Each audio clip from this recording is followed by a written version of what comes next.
John here, guys, and today we're talking about the Emax Babyhawk R. Now, this has been around for a little while now.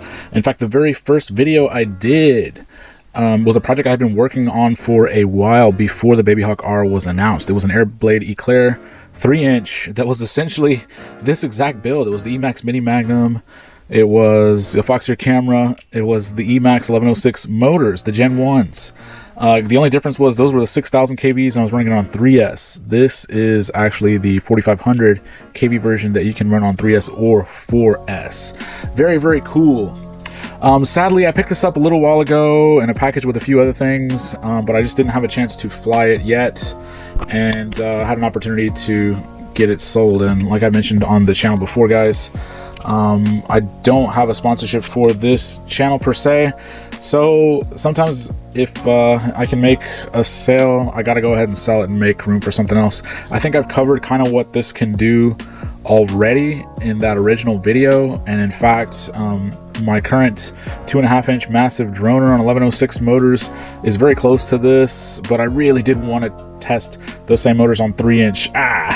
But I guess I'll just have to wait. Maybe I'll get another one of these in eventually. But I just wanted to comment on what a game changer this was. This year they're seeing a lot of new micros of this class coming out. The Ditone/T motor offerings. Full speed has always been very strong in this space with the Leader series. The Leader 3 is an excellent offering, but there was a time when this Babyhawk R was quite unique and represented one of the greatest values in the hobby. And it still does. At $150, this is still a solid performer. It's very robust. This, solid formed, molded plastic canopy is quite strong. It could use a little bit better camera protection, but I will say this, guys, if you're considering a Babyhawk R and you don't know which one to get, I would actually not get the Pro. I would get this, because the Pro has those 6,000 kV motors and it's 2.5-inch, but this has the lower kV motors that you can run 4S on. The Pro, you can only run 3S. This is going to perform better, in my opinion.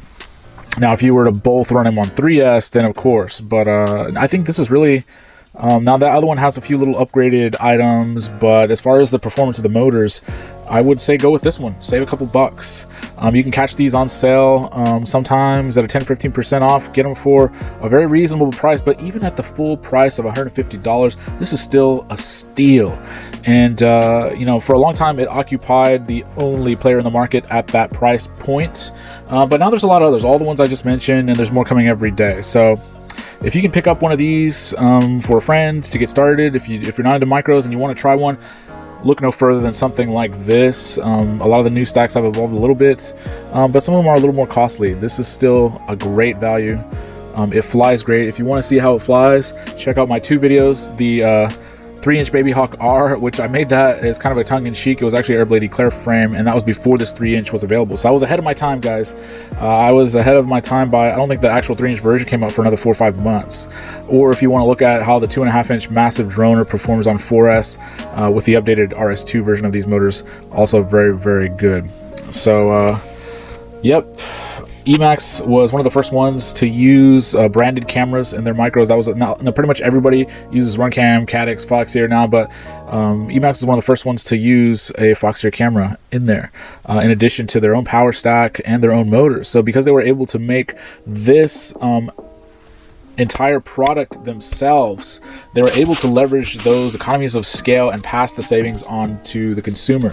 And that's why they held such a unique position on the market for so long. They were the only ones who could give you a product like this for $150. In fact, for a very long time, you couldn't buy these components separately and make a build for this amount of price. Even today, my 2.5-inch massive droner, while I love how it performs, costs substantially more than this. I think it costs like $180 or $190. So I mean, and it really shouldn't be able to do anything more than that. I just like the style of that massive droner, and I have a little bit more expensive camera in there, but that's it. So if you're looking for a micro on a budget, but you still want something that is reliable, name brand, and has a great ecosystem that you could buy into, be part of the Emax family, look no further than the Babyhawk R, guys. And as I said, the 3-inch is where I would recommend you go. Thanks, guys.